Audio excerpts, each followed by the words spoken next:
தொடங்கினார்கள். இரவுக்கு வழிவிட்டு சூரியன் மறையும் நேரம் அது.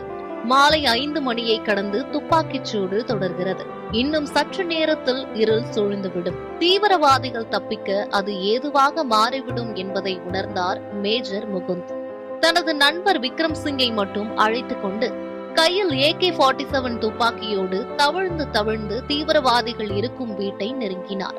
அப்போது தீவிரவாதிகளின் துப்பாக்கி குண்டுகள் விக்ரம் சிங்கை பதம் பார்த்தது. அவர் சம்பவ இடத்திலேயே உயிரிழந்தார். தனது நண்பர் உயிரிழந்ததை பொறுத்து கொள்ள முடியாமல் அதிரடி தாக்குதலில் இறங்கிய முகுந்த் தீவிரவாதிகளை நோக்கி சுடத் தொடங்கினார். துப்பாக்கி குண்டுகள் பாயும் சத்தத்தை மட்டுமே வெளியில் இருந்த வீரர்கள் கேட்டுக்கொண்டிருந்தனர். சில நிமிடங்களில் துப்பாக்கி சத்தம் நின்றது. என்ன நடந்தது என்று பெரிய எதிர்பார்ப்போடு இருந்த வீரர்களுக்கு மறையும் சூரியன் மேலெழுவது போல எதிரிகளை வீழ்த்தி சண்டை நடந்த வீட்டிலிருந்து வெளியே